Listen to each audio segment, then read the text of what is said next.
ગયા લેક્ચરમાં આપણે જે લેસન સ્ટાર્ટ કરેલો હતો એ લેસનનો બાકી રહેલ અંશ આજે લેક્ચરમાં પૂરો થશે.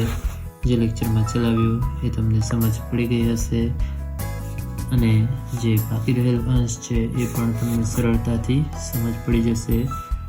કન્ડિશન માત્ર એટલી જ કે ધ્યાનપૂર્વક સમજવું. તો બધાનું ધ્યાન ટેક્સ્ટ બુકમાં. ઓકે, પેરેગ્રાફની શરૂઆત કરીએ.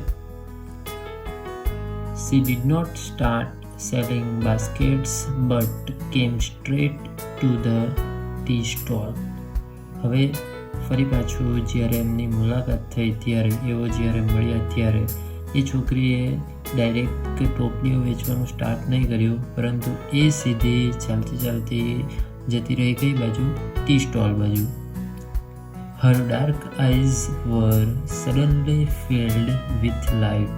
Her dark eyes, એની જે કાળી આંખો હતી એ છોકરીની એ આખી ભરાઈ ગઈ, પ્રકાશિત. મીન્સ કે એ છોકરી રાઇટરને જોઈને ખૂબ જ ખુશ હતી. We said nothing for some time but we spoke without words. કે રાઇટર કહે છે કે અમે we said nothing for some time, ઘણા સમય સુધી અમે બોલ્યા નહીં, પરંતુ we spoke without words, પણ બોલવા વગર જ અમે બંને ઘણી બધી વાત કરી લીધી. I felt the impulse to put her on the train there and then and take her away with me.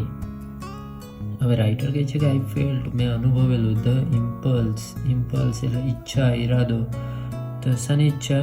Two put Har on the train, કે છોકરીને પોતાની જોડે ટ્રેનમાં બેસાડી લઉં, એન્ડ ધેન ટેક હર અવે વિથ મી, કે પોતાની સાથે પોતાના ઘરે લઈ જવા માટેની ઈચ્છા પણ એમની જાગેલી. હવે શા માટે આવું ઈચ્છા જાગેલી? કારણ કે તે આગળના સેન્ટેન્સમાં છે, I could not bear the thought of watching her vanish into the darkness of Deoli station.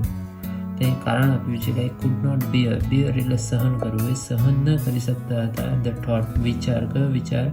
Watching her vanish into the darkness of Deoli station, કે છોકરી વેનિશ એટલે અદ્રશ્ય થવું, કે ડેવલી સ્ટેશનના અંધકારમાં એ છોકરીને અદ્રશ્ય થવા દેવા માંગતા ન હતા. એટલા માટે એક ઘડીએ એમને એવો પણ વિચાર આવેલો કે આ છોકરીને પોતાની જોડે બેસાડી લઉં અને પોતાની સાથે લઈ જાઉં. I took the baskets from her hand and put them on the ground. સૌથી પહેલાં તો રાઇટરે શું કર્યું કે એના હાથમાંથી બાસ્કેટ લઈ લીધી અને ગ્રાઉન્ડ પર મૂકી દીધી, નીચે મૂકી દીધી. She put out her hand to take a basket but I caught her hand and held it. હવે રાઇટરે જેવી બાસ્કેટ નીચે મૂકી દીધી તેવી છોકરીએ શું કર્યું? She put her hand to take basket, ફરી પાછી બાસ્કેટ લેવા માટે હાથ લંબાવ્યો, પરંતુ આ સમયે I caught her hand and held it, કે રાઇટરે એ છોકરીનો હાથ પકડી લીધો. હવે બંને વચ્ચે જે નાનકડો વાર્તાલાપ થયો છે તેનો ઉલ્લેખ છે. I have to go to Delhi, I said. Writer કહે છે કે મારે જવાનું હતું ક્યાં? દિલ્હી, મારે દિલ્હી જવાનું છે. She nodded, I do not have to go anywhere. Nodded એટલે ડોક હલાવી, કે ડોક હલાવતા પેલી છોકરીએ કહ્યું કે I do not have to go anywhere, કે મારે તો ક્યાંય જવાનું નથી. એટલામાં શું થયું? The guard blew his whistle and I hated the guard for doing that. હવે એ બંનેની વાતચીતમાં હવે ડિસ્ટર્બન્સ આવી ગયું. શું ડિસ્ટર્બન્સ આવી ગયું? કે જે ટ્રેનનો જે ગાર્ડ હતો તેણે બ્લુ એટલે વગાડી. શું વગાડી? વિશલ, સિસોટી વગાડી. And I hated the guard for doing that. And writer કહે છે કે આ કાર્ય કરવા માટે ગાર્ડ પ્રત્યે રાઇટરને નફરત પણ જાગેલી. I will come again, I said, will you be here, કે રાઇટર કહે છે કે હું ફરી પાછો અહીંયા આવીશ, શું તું અહીંયા જ રહેશે? She nodded, I do not have to go anywhere. અને ફરી પાછો સેમ આન્સર ડોક હલાવતા પેલી છોકરી આપ્યો કે I do not have to go anywhere, કે મારે ક્યાંય કશે જવાનું નથી. She nodded again, ફરી પાછી એણે ડોક હલાવી. The bell clenched and the train slid forward. ઘંટનો રણકાર ક્લેન્જ રણકાર સંભળાયો.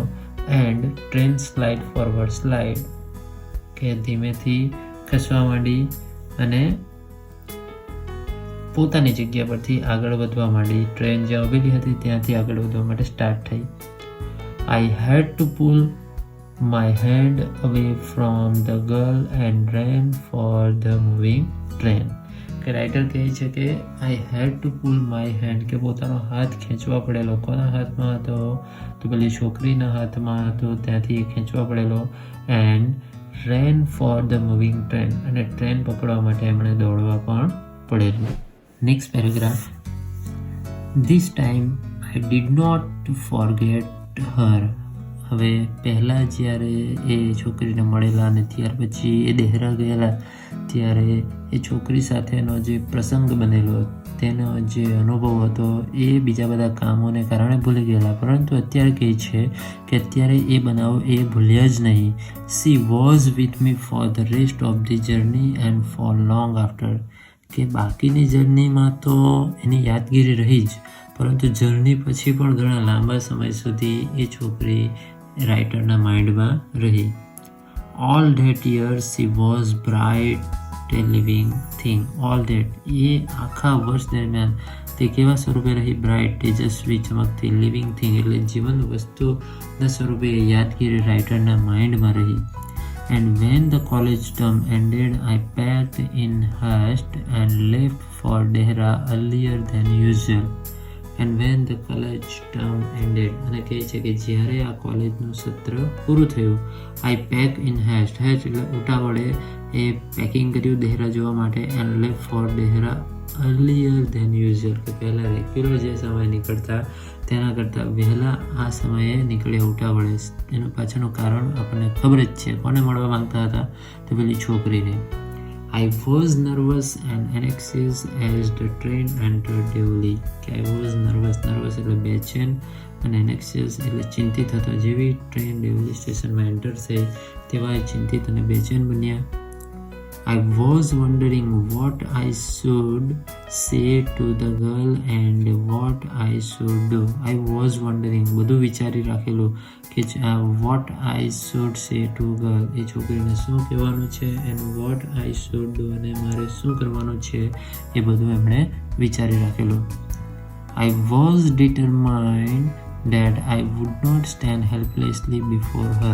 I was determined એટલે આ સમયે તો એણે દૃઢ નિશ્ચય કરેલો કે I would not stand helplessly before her. helplessly એટલે લાચાર, કે આ સમયે તો લાચાર બનીને એની સામે ના જ ઉભા રહો જેવી પરિસ્થિતિ આગળ થયેલી.